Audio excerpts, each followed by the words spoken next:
kisah Nabi Lut alaihi salam bersama kaumnya. Sebelumnya pada kisah Ibrahim alaihi salam, kita sudah bawakan ucapan para ahli tafsir dan ahli sejarah bahwasanya ketika Ibrahim memulai dakwahnya, tidak ada yang beriman dengan dakwanya Nabi Ibrahim kecuali 3 orang saja. Yang pertama Ibrahim sendiri, kedua adalah istrinya Sarah bintu Haran bin Nahur atau bin Tarih, yang nama lainnya adalah Azar. Kemudian yang ketiga adalah Lut ibni Haran ibni Tarih ibni Nahur ibni Saruh ila akhirih, sampai kepada Sam ibni Nuh alaihi salam. Fa Lut alaihi salam adalah ponakan Nabi Ibrahim, karena ayah Ibrahim namanya Tarih atau dalam bahasa lain Azar, yang disebutkan di dalam Al-Quran tentang nama ayah Ibrahim di dalam suratul An'am adalah Azar. Allah berfirman, wa idh qala Ibrahim li abihi Azar, dan ingatlah tatkala Ibrahim berdakwah kepada ayahnya yang bernama Azar. Azar ini memiliki 3 anak laki-laki. Yang pertama Ibrahim, yang kedua Haran, yang ketiga adalah Nahur. Haran ini adalah ayah dari Lut alaihi salam, sehingga Nabi Lut adalah ponakan dari Nabi Ibrahim. Ketika Nabi Ibrahim berdakwah menghancurkan patung sampai ia dibakar, tidak ada yang beriman kecuali istrinya Sarah dengan ponakannya ini Lut alaihi salam. Hingga akhirnya Allah berfirman, wa najjaynahu wa lutan ilal ardi allati barakna fiha lil alamin. Dan kami selamatkan ia, yaitu Ibrahim, dari gangguan orang-orang kafir setelah dibakar tidak mempan dan seterusnya. Akhirnya Allah menyelamatkan ia, dan Nabi Lut diperintahkan untuk berhijrah ke negeri yang diberkahi, yaitu Ardhus Syam, negeri Syam, yang tepatnya adalah di daerah Harran di Palestina. Akhirnya pergilah Nabi Ibrahim bersama istrinya dan ponakannya ini Lut alaihi salam. Dan istri dari Nabi Ibrahim adalah Sarah bintu Haran. Jadi saudari dari Lut alaihi salam. Jadi ponakannya. Dan ini syariat umat terdahulu, boleh seorang menikahi ponakannya. Sebagaimana juga kita sudah sebutkan pada kisah Ya'qub, yang mana ia menggabungkan dalam pernikahan antara Lia dan adiknya Rahil. Artinya 2 orang bersaudara, adik kakak perempuan, menjadi istri dari Ya'qub alaihi salam, sebagaimana yang kita sudah sebutkan kisahnya pada pertemuan sebelumnya. Dan ini boleh min qabli an tunazzalat Taurah, sebelum turun Taurat. Kata Ibnu Katsir rahimahullah, setelah turun Taurah, syariat ini sudah dihapus. Dan ketika turun Al-Quran, Allah jelaskan di dalam surah An-Nisa, hurrimat alaikum ummahatukum wa banatukum wa akhawatukum wa ammatukum wa khalatukum wa banatul akhi wa banatul ukht wa ummahatukum allati arda'nakum wa akhawatukum minar radha'ah wa ummahatu nisaikum wa rabaibukum allati fi hujurikum min nisaikum allati dakhaltum bihin fa in lam takunu dakhaltum bihin fala junaha alaikum wa halailu abnaikum alladhina min aslabikum wa an tajma'u bainal ukhtaini illa ma qad salaf. Kemudian wal muhsanatu minan nisa, ada 14 yang diharamkan. Di antaranya adalah wa an tajma'u bainal ukhtain, yaitu kalian menggabungkan, berpoligami, yang mana menikahi istri pertamanya dengan istri keduanya atau ketiga atau keempat adik kakak. Ini haram di dalam syariat Nabi kita Muhammad sallallahu alaihi wasallam, dan di dalam hadis kata Nabi sallallahu alaihi wasallam, wa an tujma'ul mar'atu ma'a ammatiha, Demikian pula tidak boleh seorang menggabungkan dalam pernikahan seorang wanita dengan tantenya, dengan bibinya, atau dengan saudarinya, sebagaimana tadi yang sudah disebutkan di dalam ayat. Maka di sini di antara hikmah kita mempelajari sirah para nabi, dengannya kita bisa mengetahui mana syariat umat-umat terdahulu yang masih diwarisi oleh umat kita Muhammad sallallahu alaihi wasallam, umat Nabi Muhammad, dan mana yang syariat yang terhapus. Kemudian di antara dua ini ada syariat yang tidak ada penjelasan apakah dia terhapus ataukah tetap diamalkan. Dan ini kita sudah bahas bagaimana sikap kita terhadap syariat yang demikian pada pertemuan-pertemuan sebelumnya. Baik, ketika sampai di Harran, banyak peristiwa yang terjadi tentang Ibrahim dan kita sudah sebutkan pada tempatnya sebelumnya. Nabi Ibrahim memerintahkan ponakannya ini, Lut alaihissalam, untuk pergi berdakwah ke sebuah negeri yang bernama Sadum, yang kita kenal dengan Sodom. Ini sebuah daerah yang terdiri dari 7 desa. Pergilah Nabi Lut alaihissalam. Di sana ia berdakwah sebagaimana dakwah para rasul. Allah berfirman, "Wa ma arsalna min qablika min rasulin illa nuhi ilaihi annahu la ilaha illa ana fa'budun." Di dalam surat Al-Anbiya, tidaklah kami mengutus seorang nabi pun sebelum wahai Muhammad, melainkan kami perintahkan ia untuk mengajak umatnya hanya beribadah kepada Allah Subhanahu wa ta'ala saja dan menjauhi segala yang diibadahi selain Allah. Ini dakwah pertama Nabi Lut alaihissalam. Ternyata di perjalanan umatnya ini melakukan banyak kemungkaran. Yang ini akan kita bahas insyaallah ta'ala. Karena ada sebagian orang mengatakan, menisbatkan diri kepada da'i, bahwasanya umatnya Nabi Lut ini tidak melakukan kekufuran, tidak melakukan kesyirikan, mereka dibinasakan hanya karena melakukan maksiat. Ini menyelisihi Al-Quran yang akan kita bahas insyaallah ta'ala.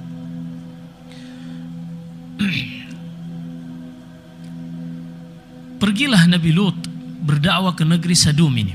Sadum ini terletak di Jordania, yang sekarang tempatnya adalah Al-Bahrul Mayyit, laut mati, yang derajat keasamannya, derajat keasinannya.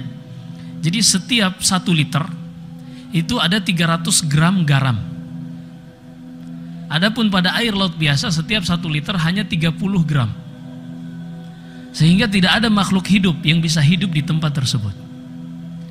Dan ini ada kaitannya dengan kaum Sodom ini. Kita akan bahas insyaallah ta'ala. Di akhir nanti kita sebutkan. Berdakwahlah Nabi Lut alaihissalam kepada kaumnya. Berdakwah mengajak mereka untuk mentauhidkan Allah. Dan memperingatkan mereka tentang kemungkaran-kemungkaran yang mereka lakukan. Apa saja kemungkaran yang mereka lakukan? Yang pertama, ini tindakan-tindakan kriminal yang dilakukan oleh kaumnya Nabi Lut. Yang pertama adalah mereka ingkar dan kafir terhadap Nabi Lut. Mereka tidak mau beriman kepada Nabi Lut. Ini dosa yang paling besar. Ini dosa yang utama yang membuat mereka dibinasakan oleh Allah Subhanahu wa ta'ala. Sebagaimana umat-umat terdahulu dibinasakan karena kekufuran dan kesyirikan yang mereka lakukan. Dalilnya di dalam Al-Quran, Allah Subhanahu wa ta'ala berfirman di dalam surat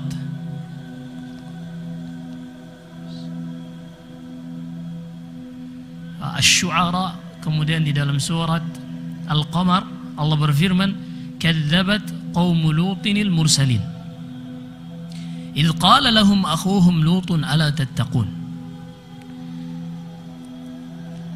Kaumnya Nabi Lut mendustakan para rasul.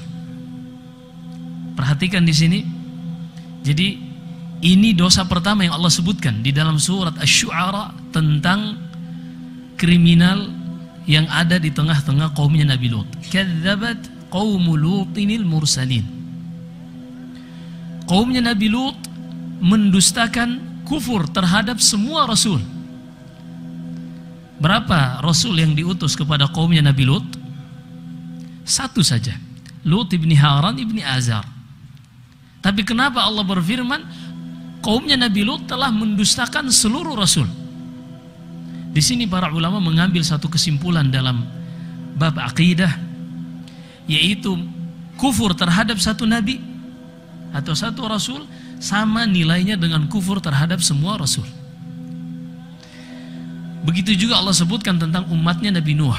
Nuh alaihissalam adalah rasul pertama yang Allah utus kepada penduduk bumi. Tidak ada rasul sebelumnya. Yang ada hanyalah nabi. Di antaranya Adam, Syith. Ini semua nabi, tapi bukan rasul. Adapun rasul yang pertama adalah Nuh alaihissalam berdasarkan nas Al-Quran dan sabda Nabi sallallahu alaihi wasallam dalam hadis Asy-Syafa'atil 'Uzma yang sudah sering kita bawakan. Tapi Allah berfirman di dalam surat Asy-Syu'ara, "Kadzdzabat qaumu Nuhinil mursalin." Kaumnya Nabi Nuh telah mendustakan seluruh rasul. Padahal mereka hanya pernah melihat satu rasul kemudian mereka dibinasakan. Tapi Allah masih menyebutkan mereka telah mendustakan seluruh rasul termasuk Muhammad sallallahu alaihi wasallam. Padahal mereka tidak hidup pada zaman Nabi kita sallallahu alaihi wasallam. Kenapa? Karena mendustakan satu rasul sama dengan mendustakan seluruh rasul. Karena hakikat rasul dia hanyalah perantara dari yang mengirim. Rasul di dalam bahasa Arab dari risalah. Risalah artinya surat.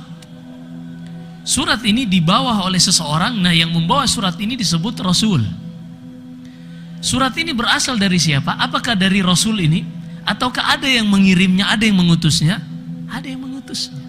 Nah yang mengutus semua rasul dari zaman Nabi Nuh sampai Nabi kita sallallahu alaihi wasallam adalah Allah subhanahu wa ta'ala yang ada di atas langit. Untuk menyampaikan risalah kepada hamba-hambanya.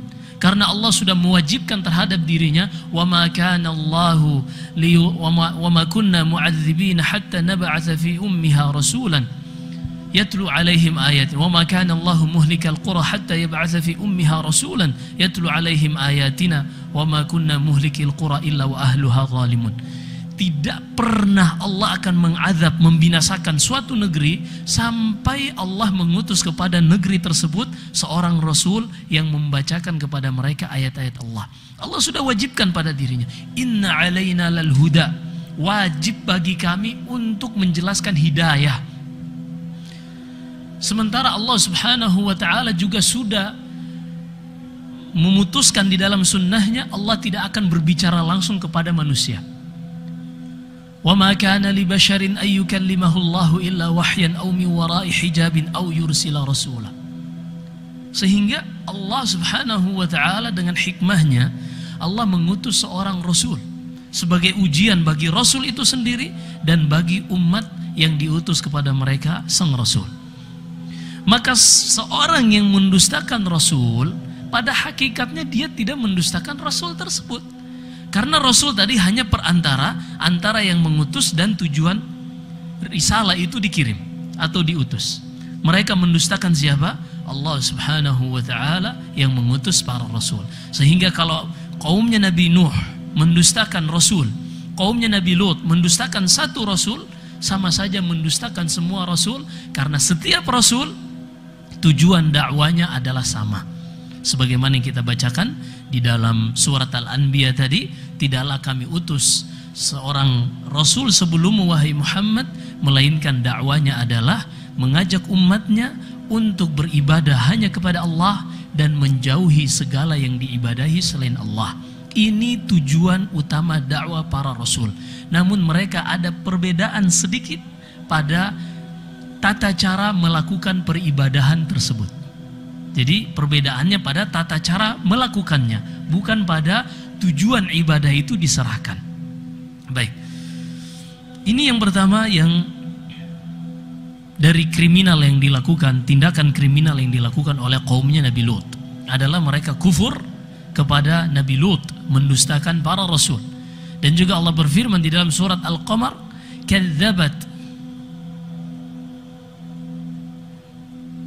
kadzabat qaum Lutin bin nuzur. Kaumnya Nabi Lut ini mendustakan peringatan.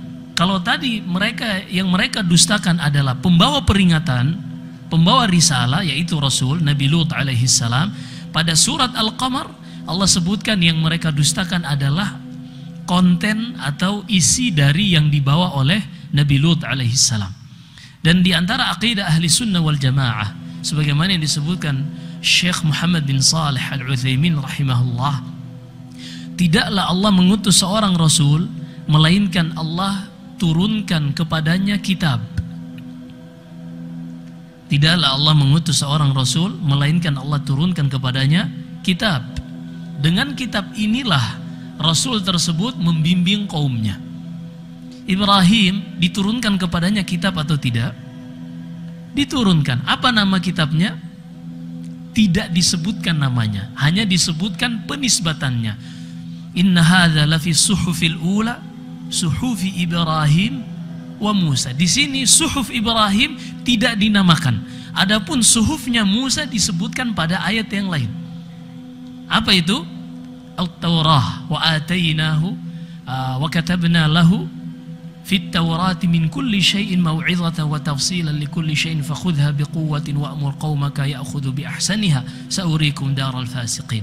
Allah sebutkan penamaan Taurah di dalam surat Al-A'raf pada kisah Nabi Musa.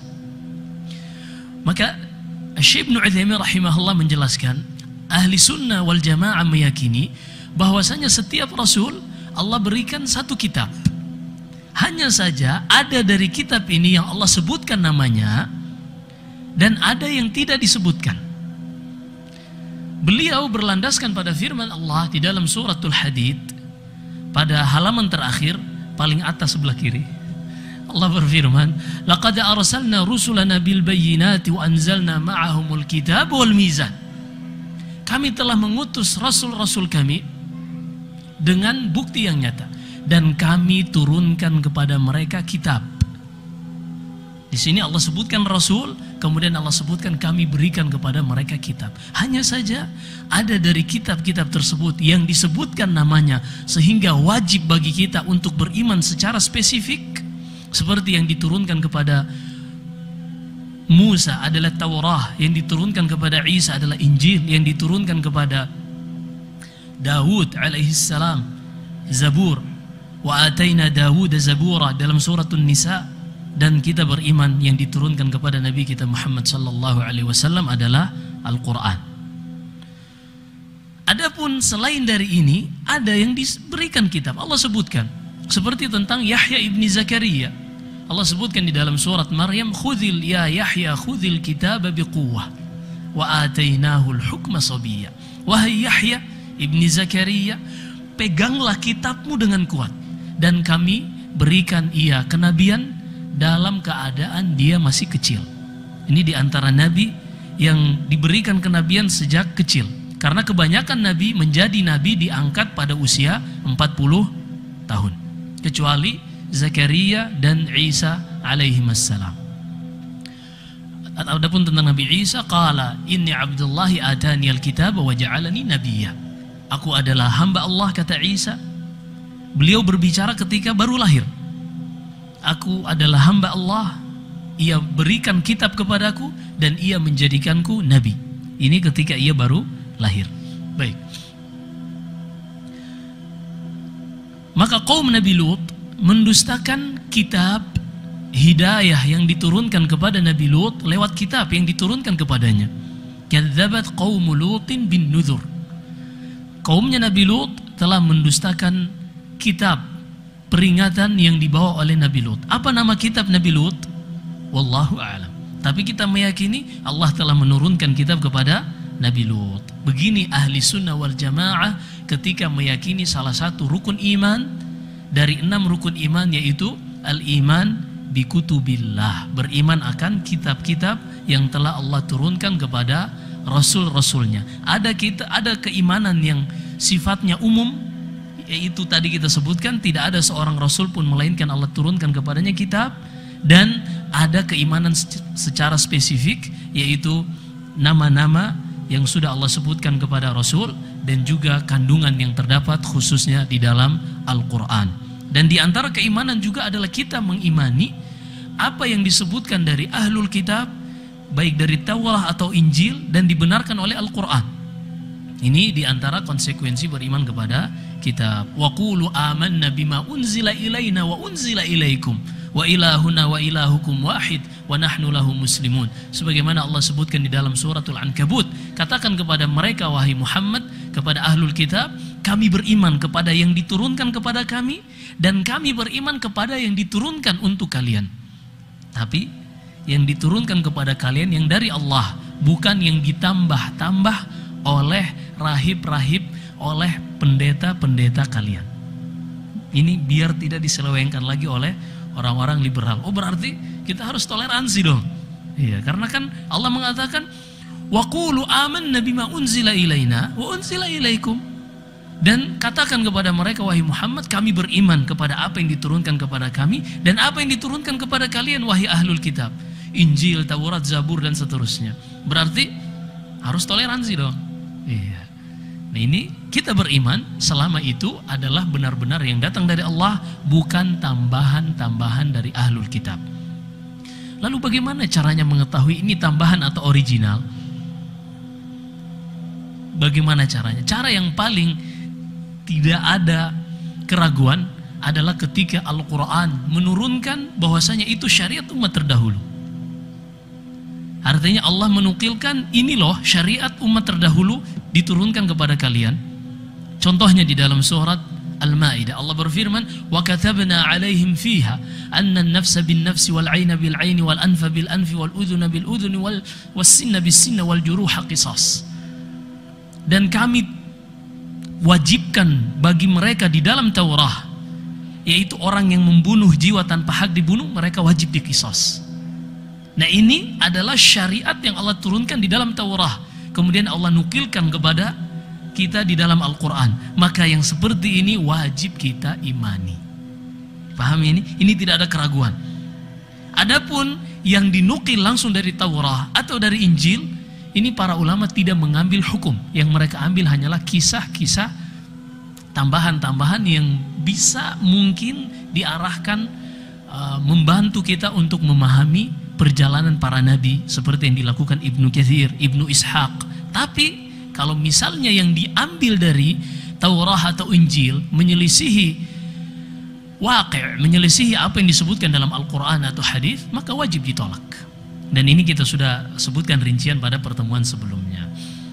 Inilah kalau kita belajar sejarah itu nyambung. Iya. Kalau kita putus-putus, pemahamannya juga putus-putus. Baik. Kemudian di antara dalil yang menunjukkan dosa utama yang sebabnya mereka dibinasakan adalah mereka kufur kepada Allah Subhanahu wa taala. Juga dalilnya di dalam surat Al-Dhariyat.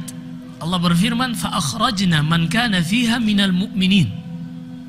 Nanti setelah dibinasakan kaumnya Nabi Lut, kata Allah, kami keluarkan dari negeri Sadum orang-orang yang memiliki keimanan.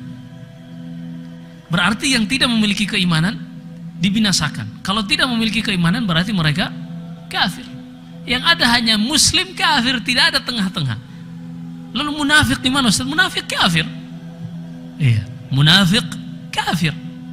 Hanya saja kita kaum muslimin dituntut untuk menghukumi setiap orang pada yang nampak dari lahirianya saja, pada zahir. Adapun urusan hati, maka itu kita kembalikan kepada Allah. Seperti yang disebutkan Ibnu Hajar dalam Fathul Bari, para ulama sepakat bahwasanya hukmud dunya 'ala adh-dhawahir wa amma hukmul akhirah 'ala al-bawatin. Qala ta'ala yauma tublas sarair. Para ulama sepakat hukum dunia dibangun di atas apa yang nampak.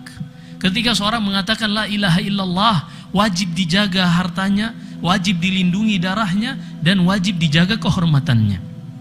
Walaupun di dalam hatinya benci sama Islam, kita menghukumi hanya dalamnya, luarnya saja. Adapun di akhirat kelak, Allah berfirman dalam surat An-Nisa, innallaha jami'ul munafiqin wal kafirin fi jahannam jami'a. Allah menggabungkan, mengumpulkan orang munafik dan orang kafir di dalam neraka Jahannam sama. Baik. Kemudian kata Allah, "Fama wajadna fiha ghaira baitin minal muslimin." Maka setelah mereka dibinasakan, tidak ada lagi kami menyaksikan rumah dari orang yang muslim.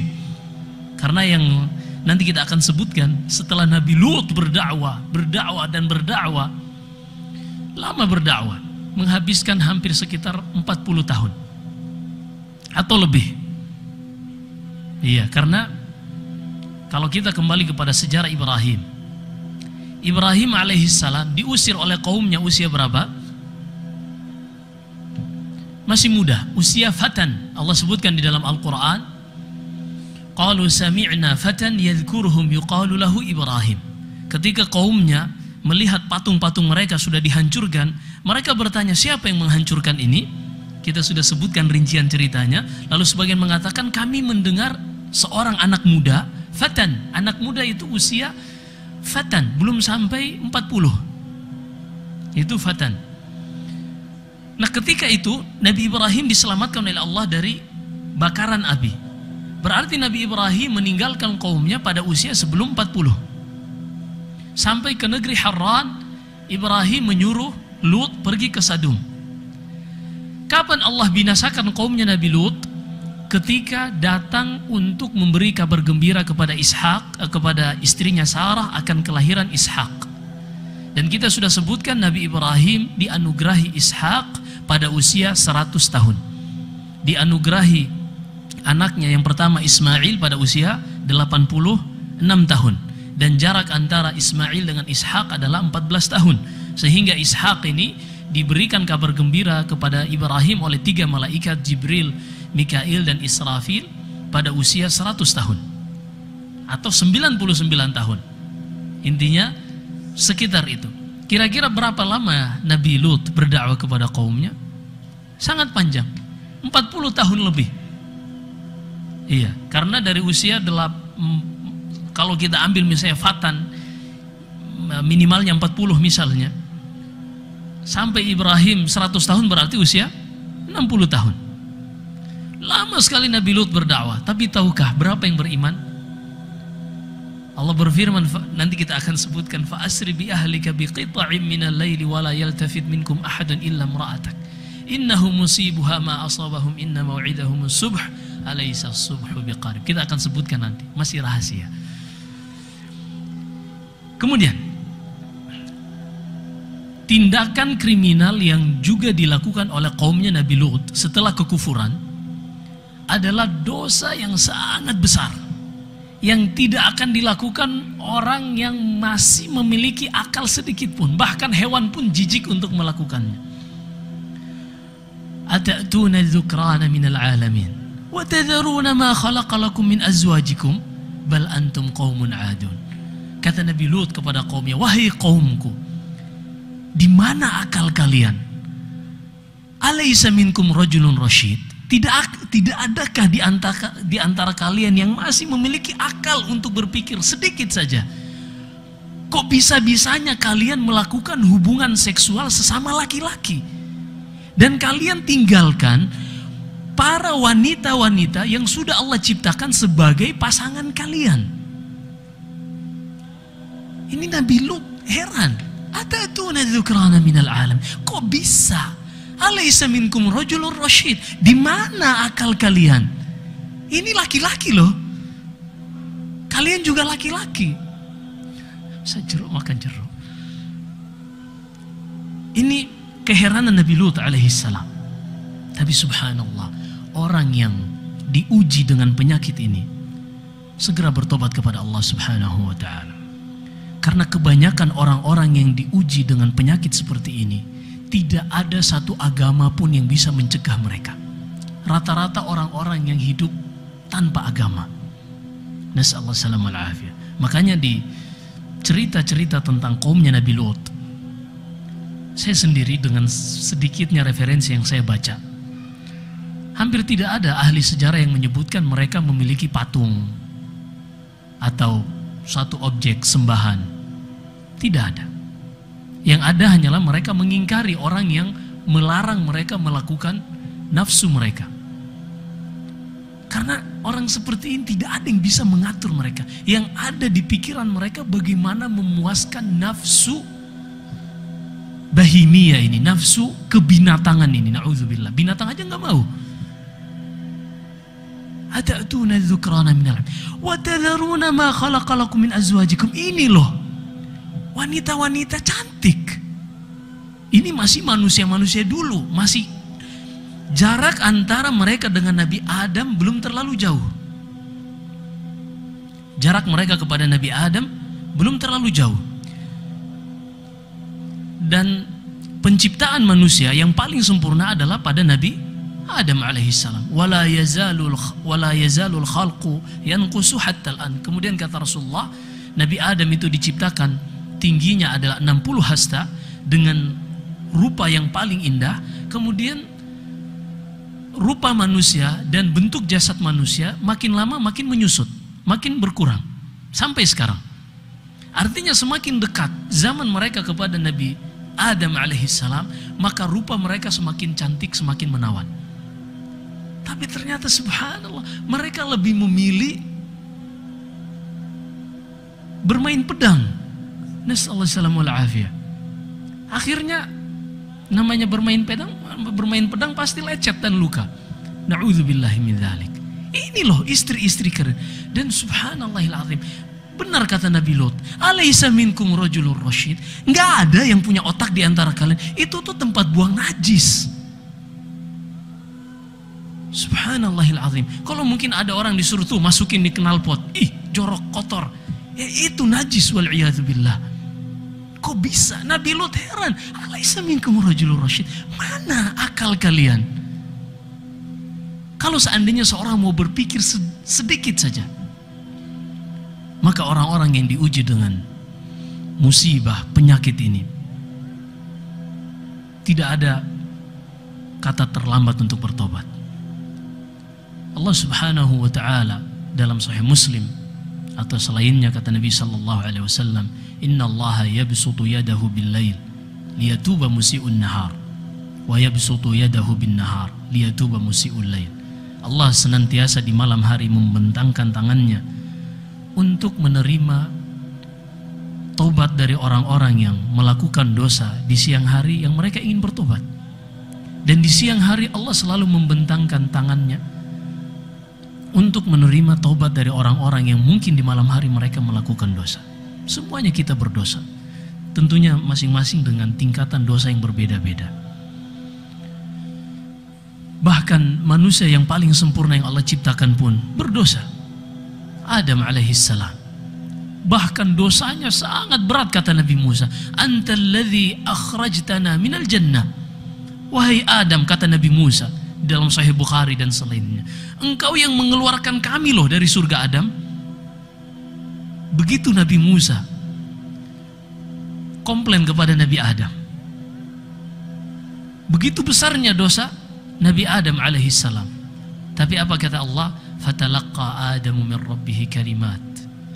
Kemudian Nabi Adam menerima ilham dari Allah beberapa penggal kalimat fataba alaihi. Dengannya Allah menerima tobat Nabi Adam. Innahu huwat tawwabur rahim. Sesungguhnya dialah yang maha pengampun lagi maha penyayang. Yaitu doa yang Allah sebutkan di dalam surat Al-A'raf. Qala rabbana zalamna anfusana wa illam taghfir lana wa tarhamna lanakunanna minal khasirin. Adam dan Hawa mengatakan, wahai Rabb kami, sungguh kami telah melampaui batas, menzalimi diri-diri kami.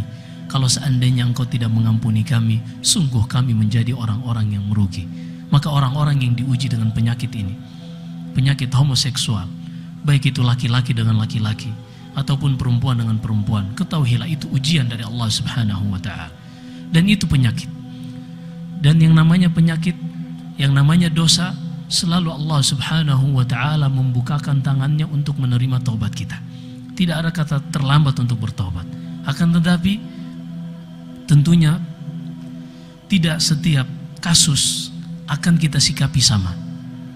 Ada beberapa hal yang berat seorang bertobat darinya karena godaan hasyatnya terus mengajaknya kepada hal tersebut.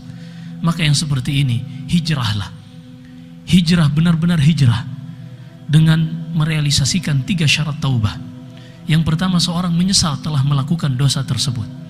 Yang kedua, dia bertekad untuk tidak kembali melakukannya. Atau yang kedua, dia langsung tinggalkan amalan tersebut, dosa tersebut. Kemudian yang ketiga, dia bertekad untuk tidak kembali melakukannya dengan hijrah, meninggalkan hal tersebut. Dan hijrah ada dua jenis. Yang pertama, seorang pindah dari satu tempat kepada tempat lain yang lebih kondusif untuk dia bisa menjaga hatinya, menjauhkan dirinya dari teman-teman yang buruk yang akan mengajaknya dan mengingatkannya kembali untuk terjun kembali pada dosa tersebut. Kemudian hijrah yang kedua adalah meninggalkan amalan tersebut, sebagaimana kata Nabi SAW yang dinukil oleh Al-Bukhari dalam kitab sahihnya secara muallaq, wal muhajiru man hajara ma nahallahu an.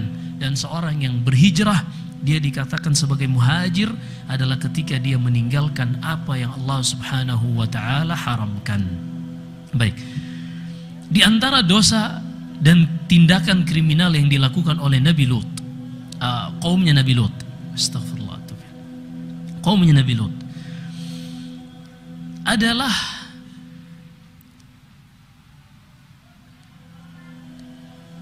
mereka menjadi tukang begal. Iya.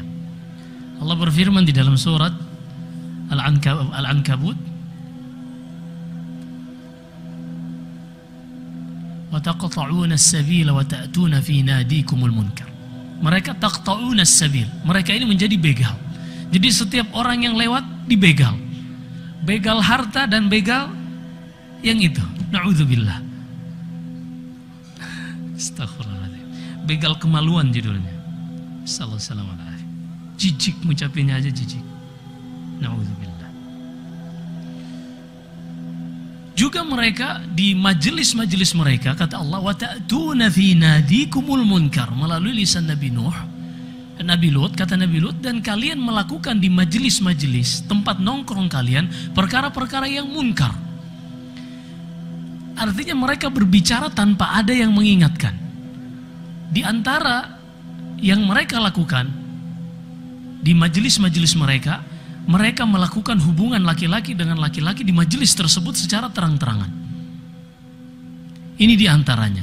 Di antaranya juga seperti yang disebutkan Al-Hafidz Ibnu Katsir dan para mufassirin yang lain, mereka adalah perang kentut. Iya. Ini mungkin sedikit lucu kedengarannya, tapi ini bukan akhlak yang baik.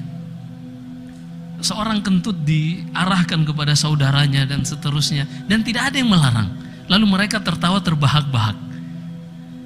Suatu ketika Nabi SAW dalam Sahih Bukhari dalam hadis Abdullah bin Zam'ah, beliau khutbah, lalu kata Nabi SAW, seorang setelah kentut lalu dia tertawa, falima yadhaku ahadukum bima yaf'al. Kemudian kata Rasulullah, apa alasan seorang setelah dia kentut kemudian dia tertawa? Ini nggak boleh seorang ketika habis buang angin kemudian dia tertawa. Atau misalnya ada, biasanya ini anak-anak muda ngobrol, tiba-tiba ada yang buang angin lalu tertawa terbahak-bahak lalu dijadikan bahan lelucon. Ini nggak boleh. Ini nggak boleh. Dan ini bukan di antara akhlak yang baik. Juga di antara kemungkaran yang mereka lakukan, disebutkan Al-Hafidz dalam Al-Bidayah wan Nihayah, Al-Hafidz Ibnu Katsir, adalah mereka melakukan di majelis-majelis mereka, tempat-tempat nongkrong mereka, sabung ayam, adu domba, benar-benar adu domba ya? Apa istilahnya? Adu domba ya? Yang kemudian diambil untuk makna kiasan, konotasi, kata konotasi untuk dua orang yang diprovokasi seakan-akan mereka ini domba, diadu, nggak mikir. Domba kan nggak mikir, mau-maunya diadu sama orang lain. Nah, seperti itu. Makanya sebagian salaf, diantaranya Asy-Syafi'i rahimahullah, datang beberapa orang kepada mereka, sebagian salaf, lalu mengatakan, ya imam, fulan yatakallamu fika kadza wa kadza. Wahai imam, si fulan di majelis sana beliau mengungkapkan aib-aibmu. Apa kata imam ini, kata Syafi'i dan selainnya, ama wajada syaitanan rasulan ghairak. Apakah syaitan tidak mendapat utusan selain engkau untuk membawa ucapan ini kepadaku? Iya. Di antaranya lain mengatakan, subhanallah, syaitan orang itu telah melepaskan anak panah ghibahnya kepadaku, tapi tidak sampai kepadaku. Kemudian engkau ambil anak panah ghibah tadi, engkau menancapkannya di hatiku. Ini subhanallah, para ulama menjaga hati mereka. Kalau orang membicarakan kita, ya sudah biarkan. Kata sebagaimana yang dinukil dari Ali bin Abi Thalib, musuhmu tidak akan pernah melihat kecuali keburukanmu, dan kawanmu tidak akan bisa melihat kecuali kebaikanmu. Jadi manusia cukup ridha Allah, mencari ridha Allah adalah inti dari segalanya. Wa ma li ahadin indahu min ni'matin illa ibtigha'a wajhillahi illa ibtigha'a wajhi rabbihil a'la wa la sawfa yarda. Ini tujuan seorang mukmin. Irji'i ila rabbiki radiyatan mardiyah. Adapun ridha manusia, kata Imam Syafi'i, ridha nas ghayatun la tudrak. Ridha semua manusia ini adalah tujuan yang mustahil untuk bisa didapatkan. Baik, kita lanjut. Nabi Lut berdakwah sekian lama. Apa jawaban mereka? Fama kana jawaba qaumihi illa an qalu akhriju ala Lut min qaryatikum innahum unasun yatatahharun. Jawaban mereka, wahai Lut, wahai kaum, mari kita satukan kekuatan, kita usir keluarga Lut dan keluarganya dari desa kita. Karena mereka ini manusia yang sok suci. Nah, ini dari dulu ya, melabeli orang-orang yang tidak sepakat dengan kaum pelangi ini dengan orang-orang yang sok suci. Iya. Seakan-akan mereka ini kurang open minded. Seakan-akan kaum pelangi lah yang open minded, yang mau menerima mereka ini menghargai hak asasi manusia, yang mau menerima pemikiran mereka inilah yang open minded dan seterusnya. Ternyata ini sejak zamannya Nabi Lut. Innahum unasun yatatahharun. Awas ada orang-orang suci, awas lewat orang-orang suci. Mari kita keluarkan mereka dari negeri kita. Mengolok-olok. Yang harusnya manusia yang suci, yaitu para nabi, adalah makhluk yang dimuliakan. Tapi bagaimana mereka bisa membuat suatu framing hingga kalimat yang tinggi ini menjadi kalimat olok-olok yang sangat rendah. Kesucian itu pada zaman kaumnya Nabi Lut ini menjadi sesuatu yang sangat rendah. Udahlah, nggak usah sok suci lah. Na'udzubillahi min dzalik. Lihat bagaimana ketika maksiat perlahan seterusnya hingga akhirnya Allah Subhanahu wa taala ketika maksiat tersebut telah sampai puncaknya, Allah membinasakan mereka. Wa ma fasha zina fi qaumin hatta a'lanu biha illa adzina Allah bi ihlakiha. Tidaklah suatu penyakit zina dan yang semisalnya merebak di suatu desa, di suatu negeri, sampai mereka mengiklankan, artinya mereka terang-terangan melakukannya, melainkan Allah akan izinkan untuk negeri tersebut dibinasakan. Baik, kita lanjut. Ini balasan kaum Nabi Lut. Bahkan mereka mengatakan, "I'tina bi'adzabillahi in kunta minas shadiqin." Udah deh, nggak usah sok suci. Kalau memang engkau benar Rasul dan apa yang kau dakwakan ini hak, mana azab yang Allah janjikan? Mana azab yang kau janjikan? Datangkan. Na'udzubillah. Dan ini semua ucapan orang-orang yang tidak beriman kepada Rasul seperti itu. Atawasaw bih balhum qaumun taghut. Mereka ini telah saling mewasiati antara satu generasi ke generasi berikutnya, seperti itu sikap mereka terhadap para rasul. Baik. Akhirnya Nabi Lut alaihi salam berdoa, telah terpojok mau diusir. Di dalam surat Al-Ankabut Allah hikayatkan, qala rabbin surni 'alal qaumil mufsidin. Ya Allah, selamatkanlah aku dari para perusak di muka bumi ini. Jadi kaum pelangi ini, LGBT ini adalah para perusak. Yang pertama mereka rusak adalah cara berpikir. Rusak ya. Tempat keluar kotoran najis wal'iyadzubillah. Seorang muslim tidak sah sholatnya kalau itu belum dicuci, kalau habis dia buang air besar. Tidak sah sholatnya. Ada sedikit yang nyempil, nggak sah sholatnya. Kalau dia tahu hal tersebut masih ada aromanya, masih ada baunya, harus dia cuci. Ini aduh, alaysa minkum rajulur rasyid. Coba mari sedikit berpikir. Na'udzubillah. Nyebutinnya pun salam alaikum. Tapi itulah, maka orang-orang yang diuji dengan penyakit ini, dengan fitnah ini, segera kembali kepada Allah. Teman-teman komunitas yang mereka seakan-akan mereka paling open minded, wallahi antum kena HIV AIDS, tersiksa, nggak ada yang mengatakan sayang dan seterusnya. Kadzab. Orang-orang yang berdusta, mereka hanya akan mencari mangsa yang lain. Dan ini satu penyakit beda antara laki-laki dengan perempuan. Ini dibangun di atas rasa cinta. Kalaupun itu perzinahan, wal'iyadzubillah, ini adalah perkara yang Allah larang. Tapi kalaupun itu perzinahan antara laki-laki dan perempuan, sebatas itu saja karena dibangun di atas rasa cinta.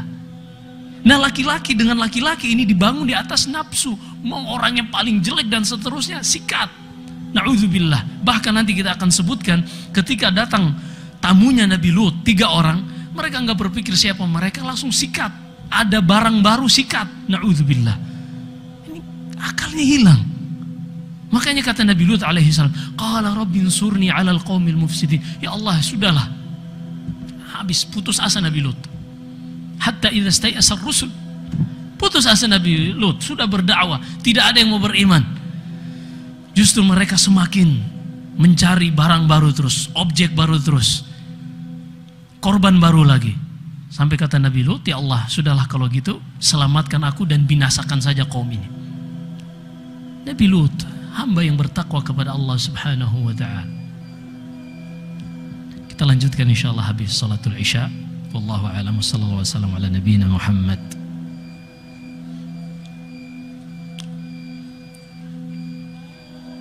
Ashabihi wa man ittaba'a hudahu waqtafa atharah. Amma ba'd. Allah barik. Kita lanjutkan sedikit. Hingga akhirnya Nabi Lut alaihi salam putus asa dari kaumnya yang sudah tidak mungkin beriman. Bahkan mereka sudah menantang, qalu tina bi'adzabillahi in kunta minas shadiqin. Wahai Lut, kalau memang engkau benar seperti yang engkau dakwahkan, maka datangkan azab yang engkau janjikan dari Allah subhanahu wa ta'ala. Qala rabbi ansurni 'alal qaumil mufsidin. Maka Nabi Lut alaihi salam mendoakan keburukan dan kebinasaan kepada kaumnya ini. Dan semua umat-umat yang dibinasakan dikarenakan doa Rasul mereka. Seperti doa Nabi Nuh alaihi salam, qala rabbi inna qaumi kadzabun faftah baini wa bainahum fathan wa najjini wa man ma'iya minal mu'minin. Hingga dibinasakan kaumnya Nabi Nuh. Demikian pula Saleh alaihi salam, Hud sebelumnya, kemudian Saleh, dan seterusnya. Baik, sekarang kita akan masuk apa yang Allah subhanahu wa ta'ala kisahkan di dalam Al-Quran tentang proses dibinasakannya kaum Nabi Lut ini. Ketika Nabi Lut berdoa seperti tadi, Allah subhanahu wa ta'ala langsung mengabulkan doanya. Seperti firman Allah subhanahu wa ta'ala dalam suratul Anbiya, wa lutan atainahu hukman wa ilma wa najjaynahu minal qaryati allati kanat ta'malul khaba'ith innahum kanu qauma saw'in fasiqin fa adkhalnahu bi rahmatina innahu minas salihin. Nabi Lut adalah hamba kami yang saleh. Lalu Allah mengabulkan doanya dengan mengutus 3 orang malaikat. Disebutkan Al-Hafidh Ibn Katsir, beliau menukil dari para ahli tafsir, 3 malaikat ini adalah Jibril, Mikail, dan Israfil. Ketiga malaikat ini adalah malaikat-malaikat yang paling mulia. Malaikat Jibril, di antara aqidah ahli sunnah wal jamaah, meyakini bahwasanya ialah malaikat yang menjadi perantara antara Allah dengan rasul-rasulnya di dalam membawakan wahyu dari Allah subhanahu wa ta'ala, yang mana Jibril mendengarkan langsung Allah subhanahu wa ta'ala berbicara dengan suara dan huruf yang didengar oleh Jibril, sebagaimana dalam hadits Nawas bin Sam'an radhiyallahu an. Kemudian oleh Jibril di bawah melewati 7 lapis langit hingga akhirnya thumma dhahaba Jibril ila man taha ilaih.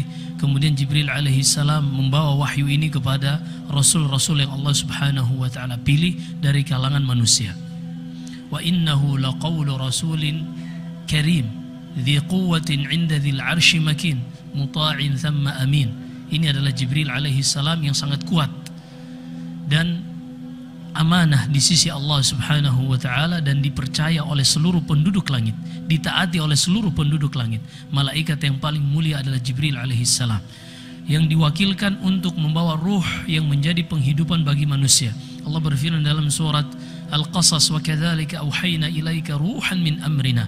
Demikianlah wahai Muhammad, kami wahyukan kepada engkau ruh dari perkara kami. Ruh yaitu yang menghidupkan hati manusia. Karena manusia yang tidak ada hidayah Al-Quran di dalamnya adalah hati yang mayit, sebagaimana Allah berfirman dalam suratul An'am, awaman kana maitan fa ahyainahu wa ja'alna lahu nuran yamshi bihi fin nas kama mathaluhu fil dhulumati laysa bi kharij minha ila akhiril ayat. Baik. Kemudian malaikat yang kedua adalah Mikail, malaikat yang diwakilkan untuk mengatur turunnya hujan dan juga menumbuhkan tanaman. Kemudian yang ketiga adalah malaikat Israfil yang ditugaskan untuk meniup sangkakala yang akan menghidupkan manusia kembali setelah sebelumnya mereka ditanam di dalam tanah. Wa idzal quburu bu'thirat, dan ketika kubur dibangkitkan dan dikeluarkan isi-isi yang ada di dalamnya. Dan tiga malaikat yang mulia ini disebutkan oleh Nabi SAW dalam doa iftitah ketika beliau salat malam, seperti dalam Sahih Muslim. Nabi SAW atau yang selainnya, Nabi SAW berdoa ketika membaca doa iftitah setelah takbiratul ihram, Allahumma rabba Jibril wa Mikail wa Israfil fatiras samawati wal ard alimal ghaibi wasyahada anta tahkum baina ibadika fima kanu fihi yakhtalifun ihdini lima ikhtalafa fihi minal haqqi biidhnik innaka tahdi man tasha'u ila siratim mustaqim. Ini doa iftitah Nabi SAW ketika salat malam. Baik, datanglah tiga malaikat ini. Sebelum sampai ke negeri Sadum, mereka mampir membawakan kabar gembira dari Allah kepada Nabi Ibrahim alaihissalam yang kita sudah ceritakan kisahnya pada pertemuan sebelumnya, di mana mereka membawa kabar gembira akan kelahiran Ishak, dan setelah Ishak akan lahir Ya'qub alaihim wa ala nabiyina afdhalus salatu wassalam. Ketika sampai kepada Nabi Ibrahim alaihissalam, terjadi apa yang terjadi kita tidak akan ulangi lagi karena waktu yang sangat sempit.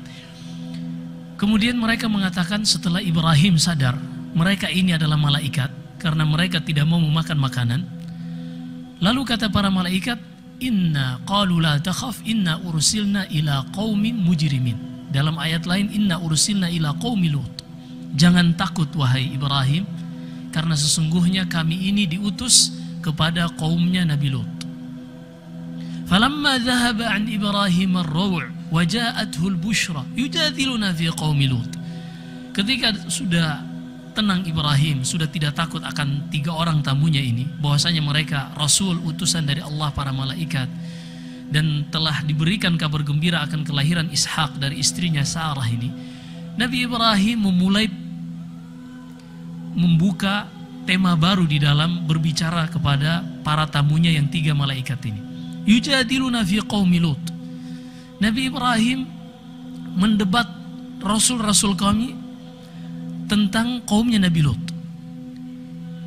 Disebutkan Al-Hafidh Ibnu Katsir dari As-Suddi, seorang ahli tafsir, Ismail Ibni Abdirrahman As-Suddi rahimahullahu ta'ala, seorang tabi'i, seorang ahli tafsir yang ma'ruf. Beliau mengatakan Nabi Ibrahim bertanya kepada para malaikat, atuhlikuna qaryatan fiha 300 mu'min. Wahai para malaikat, apakah kalau ada di dalam suatu negeri, suatu desa 300 orang beriman, apakah kalian akan binasakan? Qalu la, kami tidak akan binasakan negeri tersebut karena ada orang beriman di dalam. Qala wa 100 mu'min. Kalau begitu bagaimana kalau seandainya 200 orang yang beriman? Apakah kalian akan binasakan? Qalu la, kami tidak akan binasakan. Tapi kaumnya Nabi Lut lebih sedikit dari itu yang beriman. Qalu fa 40 mu'minan. Kalau begitu 40 orang beriman, apakah kalian juga akan binasakan? Enggak akan. Tapi kaumnya Nabi Lut lebih sedikit dari itu. Qala 14 mu'minan. Kalau begitu 14 orang beriman. Bagaimana kiranya? Apakah kalian akan binasakan juga? Qalu la, kami tidak akan binasakan. Tapi kaumnya Nabi Lut lebih sedikit dari itu yang beriman. Qala Ibrahim, lalu Ibrahim mengatakan, qala idza kana fi qaryatin mu'minun wahid atuhlikunaha. Kalau seandainya di suatu desa ada satu orang beriman, apakah kalian akan binasakan? Kata para malaikat, tidak. Qalu nahnu a'lamu biman fiha lanunajjiyannahu wa ahlahu illa imra'atahu kanat minal ghabirin. Wahai Ibrahim, a'rid an hadha. Innahu qad jaa'a amru rabbik wa innahum atihim adzabun ghairu mardud. Wahai Ibrahim, kami lebih mengetahui siapa penduduk yang tinggal di negeri Sadum. Kami mengetahui berapa jumlah yang beriman, dan kami akan selamatkan Nabi Lut dan keluarganya kecuali istrinya. Kita akan sebutkan kenapa istrinya tidak ikut diselamatkan oleh para malaikat. Kami akan selamatkan Nabi Lut. Artinya kalaupun kami binasakan, kami hanya akan binasakan para pelaku penyimpang seksual ini. Para orang-orang kafir yang tidak mau taat kepada Nabi Lut alaihissalam, yang akan kami binasakan mereka. Adapun Lut dan orang-orang yang beriman bersamanya, kami akan selamatkan kecuali istrinya. A'rid an hadha. Ya sudah Ibrahim, jangan lagi mendebat kami tentang urusan ini. Nahnu a'lamu biman fiha. Kami malaikat berdasarkan wahyu dari Allah lebih mengetahui tentang siapa yang berada di dalam negeri Sadum. Nggak usah debat kami tentang ini, karena sudah pasti keputusan Allah, Allah akan binasakan mereka. Berjalanlah 3 malaikat ini. Walamma anja'al bashir, walamma anja'at rusuluna Lutan si'a bihim wa dhaqa bihim dhar'a wa qala hadha yawmun 'asib. Ketika 3 malaikat ini berjalan, mereka berjalan ketika berbicara dengan manusia, mereka berubah wujud menjadi wujud manusia. Dan ini diantara kelebihan malaikat yang Allah berikan kepada mereka. Mereka bisa berubah menjadi manusia. Sehingga Nabi Musa menempeleng malakul maut. Jibril alaihissalam datang dalam wujud manusia hingga berbicara kepada Nabi sallallahu alaihi wasallam, bertanya tentang apa itu Islam, apa itu iman, apa itu ihsan, dalam Sahih Muslim dari hadis Umar bin Khattab. Dan kebanyakannya Jibril datang dalam rupa Dihya ibni Khalifah al-Kalbi, seorang sahabat yang tampan sekali di antara sahabat Nabi sallallahu alaihi wasallam. Datanglah 3 orang ini dalam rupa pemuda-pemuda yang tampan, kesukaan para pecinta terong ini. Datanglah mereka. Ada beberapa riwayat disebutkan Ibnu Katsir dari ahlul kitab, dari Taurat dan Injil, dan ini kita sudah bahas ya, boleh atau enggaknya kita sudah bahas pada pertemuan sebelumnya. Di antara riwayat yang menyebutkan, juga dinukil oleh As-Suddi rahimahullah, suatu ketika anak Nabi Lut, jadi Nabi Lut memiliki 2 anak perempuan. Yang pertama namanya Arithah, sebagian menyebutkan namanya Raithah. Yang kedua adalah Daguthah. Nah, Arithah ini yang kecil sedang mengambil air di sungai di negeri Sadum. Air yang dulu sumber kehidupan di daerah Sadum ini. Sadum itu terletak fi dhiffatil bahril ahmar, al-bahrul mayyit. Sekarang ini kalau dilihat letak daerah Sadum ini di pinggiran laut mati. Nah, dulu di situ ada air yang digunakan untuk minum, untuk tanaman. Bahkan disebutkan sebagian ahli sejarah Nabi Lut, salah satu profesinya adalah bertani. Ya, karena semua nabi bekerja. Semua nabi bekerja. Mereka tidak ada yang makan dari dakwah mereka. Kana Daud najjaran. Nabi Daud adalah seorang tukang kayu, pandai besi. Nabi Sulaiman, apa profesinya? Raja. Iya. dan nabi-nabi yang lain. Nabi kita Muhammad SAW pedagang sebelum beliau diangkat sebagai rasul, kemudian beliau menjadi seorang nabi, dan diantara nafkah beliau adalah dari ghanimah. Baik, si anak perempuan ini, Aritha ini, sedang mengambil air di sungai. Tiba-tiba datang 3 orang nyamperin. Faqalu hal min manzil. Lalu 3 orang ini yang malaikat tadi dalam wujud anak muda yang sangat tampan, klimis dan seterusnya, bertanya, adakah rumah yang bisa kami tumpangi untuk malam ini? Karena ketika itu matahari hampir terbenam. Dalam keadaan sang anak perempuan ini mengetahui bahwasanya kaumnya Nabi Lut melarang Nabi Lut untuk menerima tamu. Qalu awalam nanhaka 'anil 'alamin. Ini diantara ucapan mereka, wahai Lut, kami telah melarang engkau untuk menerima tamu. Karena Nabi Lut ini selalu melarang mereka untuk melakukan perbuatan bejat mereka. Nabi Lut saja yang melarang, yang lainnya tidak ada yang melarang. Bayangkan 7 desa ketika mereka ngumpul-ngumpul melakukan hubungan itu secara terang-terangan, melakukan maksiat, akhlak yang kalau sudah terjatuh dalam penyakit itu, akal sudah rusak, habis semua akhlak. Habis semua akhlak. Tidak ada yang mengingkari kecuali Nabi Lut. Akhirnya sang anak ini, ala rislikum. Sebentar. Sungai ini terletak di awal desa Sadum, negeri Sadum. Tunggu di sini, jangan masuk dulu ke negeri Sadum. Lalu sang anak ini segera berlari ke rumah ayahnya, lalu mengatakan, wahai ayahku, ya abatah, di sana ada 3 orang anak muda, ma ra'aitu wujuhan ahsan mi wujuhihim. Tidak pernah aku melihat wajah yang lebih tampan dari wajah mereka. Maka segeralah adrikhum, segera datangi mereka, jangan sampai menjadi mangsa para pecinta terong ini. Akhirnya segera datang Nabi Lut.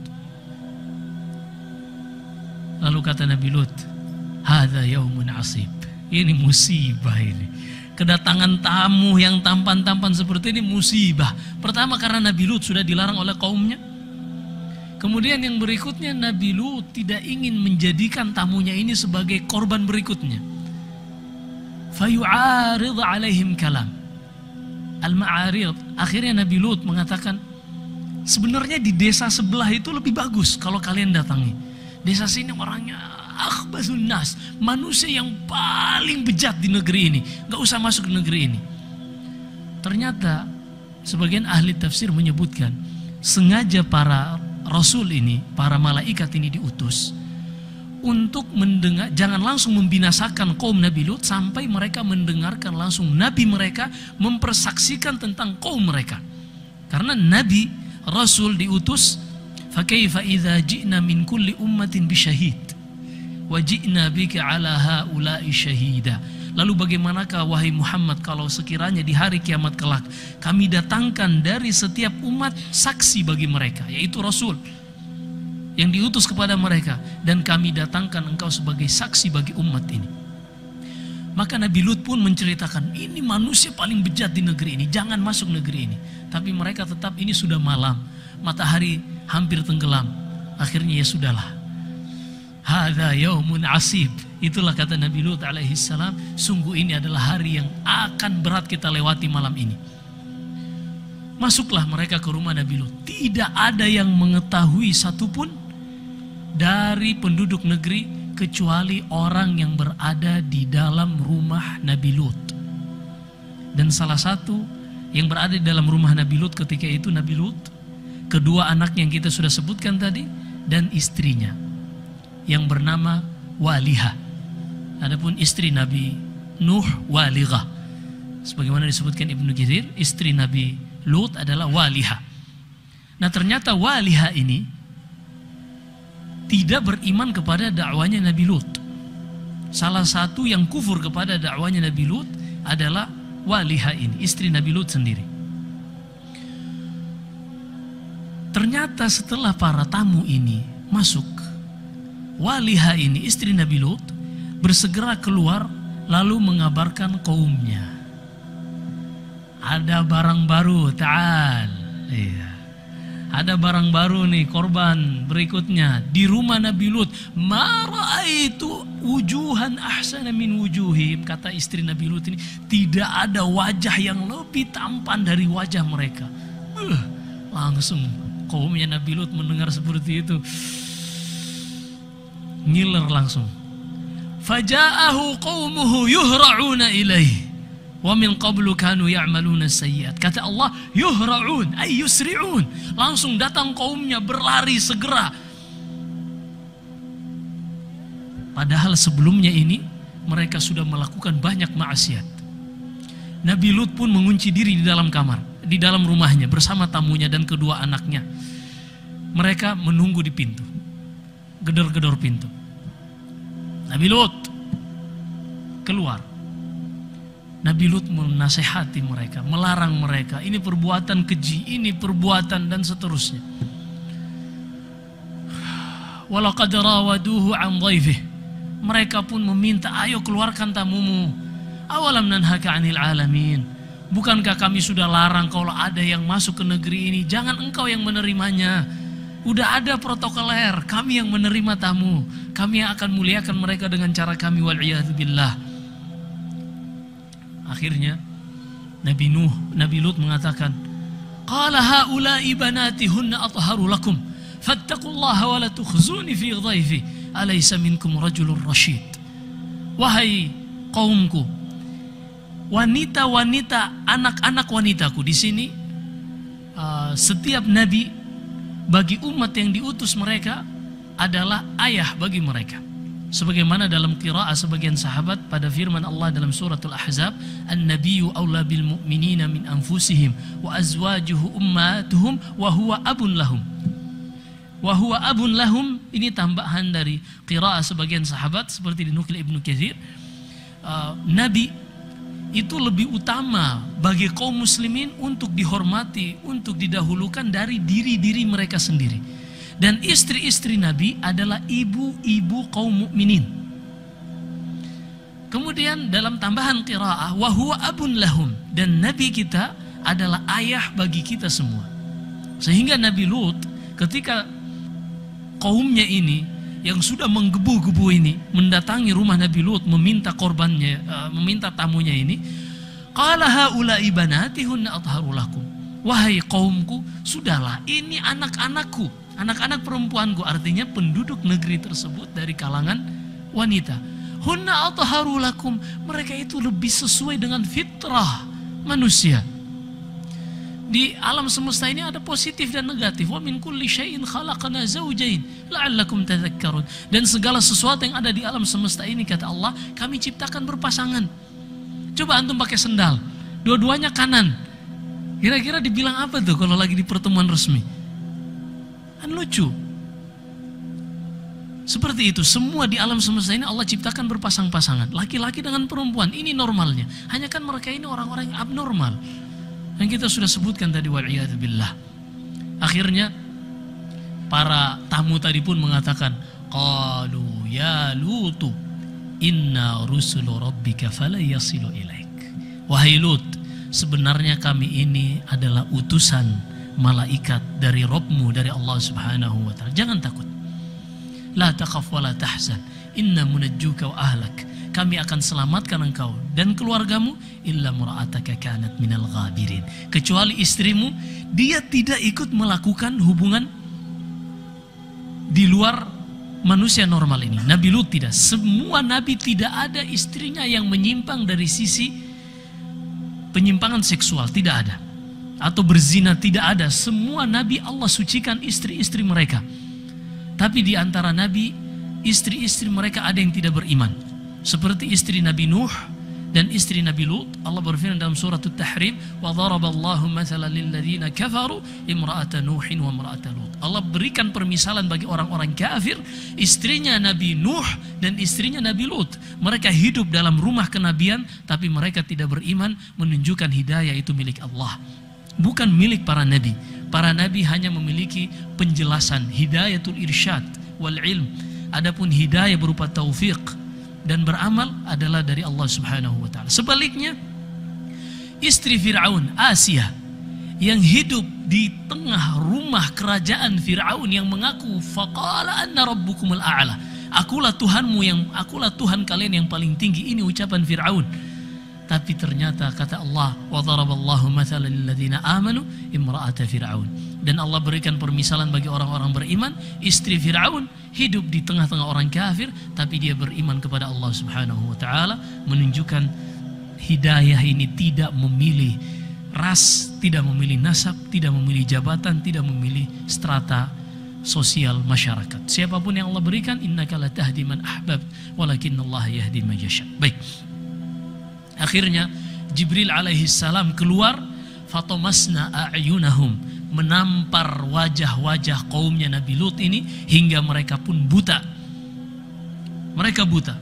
Lalu kata Jibril alaihi salam kepada Lut, fa asri bi ahlika bi qita'in minal lail. Maka segeralah bawa keluargamu, tinggalkan desa ini, illa mar'atak, kecuali istrimu jangan ajak. Pergi secara sembunyi-sembunyi. Berapa yang beriman bersama Nabi Lut? Hanya dia dan kedua anaknya. Allahu Akbar. 40 tahun lebih istrinya pun gak ikut. Maka bersyukur kepada Allah Subhanahu wa taala ketika seorang Allah berikan hidayatul Islam. Hidayah Islam. Wallahi tidak ada yang bisa membeli hidayah ini. Semata-mata hadiah dari Allah Subhanahu wa taala. Pamannya Rasulullah Abu Talib. Apa yang kurang dari Abu Talib? Jiwa, raga, harta, semuanya diberikan. Bahkan Quraisy ingin membunuh Nabi SAW. Tidak bisa. Sampai mereka datang kepada Abu Talib. Ya Abu Talib, inna ibna akhik qad sabba alihatana wa saffaha ahlamana. Anak pamanmu, anak saudaramu ini, ponakanmu yaitu Muhammad, mengolok-olok mengolok-olok Tuhan-Tuhan kami.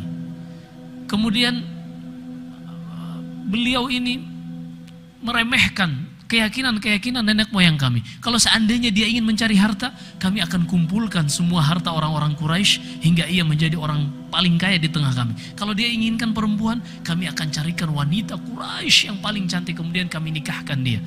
Apa kata Rasulullah? Ya am, law wada'u syamsa ala yamini wal qamar ala yasari ala an atruka hadha din ma taraktu. Wahai pamanku, kalau seandainya mereka meletakkan matahari di tangan kananku dan bulan di tangan kiriku, artinya aku menjadi pemilik semuanya ini, aku tidak akan tinggalkan agama ini.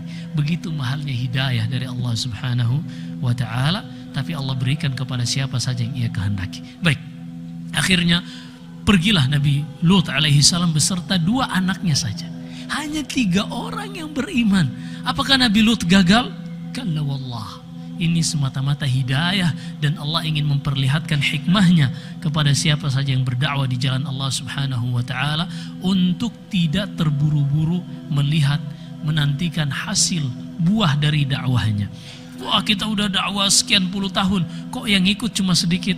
Dakwah ahli sunnah wal jamaah bukan dakwah untuk memperbanyak massa kemudian memanfaatkan suara dari massa tersebut, tidak. Tapi dakwah ahli sunnah wal jamaah untuk mengajarkan mereka mengenal bagaimana cara mentauhidkan Allah, bagaimana cara beribadah kepada Allah sebagaimana yang Allah wahyukan kepada Rasulnya. Wa nazzalna ilaikal kitaba litubayyina lahum wa anzalna ilaikal kitab litubayyina lahum ma nuzzila ilaihim wa la'allahum yatafakkarun. Dan kami turunkan kepada engkau wahai Muhammad Al-Quran untuk engkau jelaskan kepada mereka bagaimana seharusnya mereka beribadah kepada Allah. Inilah dakwah ahli sunnah wal jamaah.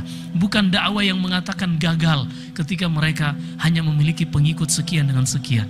Mereka diusir karena jumlah mereka lebih sedikit daripada yang menentang mereka. Tidak, ini sunnatullah dari para rasul terdahulu, dari kaumnya Nabi Nuh sampai Nabi kita Muhammad sallallahu alaihi wasallam. Baik. Hingga akhirnya Nabi Lut alaihi salam pergi beserta 2 anaknya. Mereka meninggalkan negeri Sadum ini. Lalu Jibril alaihi salam dan 3 malaikat tadi dengan sayapnya, karena Jibril adalah makhluk yang bersayap 600 sayap, kembali ke wujud aslinya. Lalu Jibril alaihi salam mengangkat negeri Sadum. Kata Jibril kepada Lut, "Wala yaltafit minkum ahad." jangan sekali-kali ada yang menengok ke belakang. Jangan sekali-kali ada yang menengok ke belakang. Dan Nabi Lut memahami wahyu. Wahyu itu kalau sudah A, jangan cari-cari yang lain. Akhirnya Nabi Lut berjalan beserta anaknya, tidak ada yang menengok. Apa yang terjadi di belakang diceritakan oleh Nabi SAW.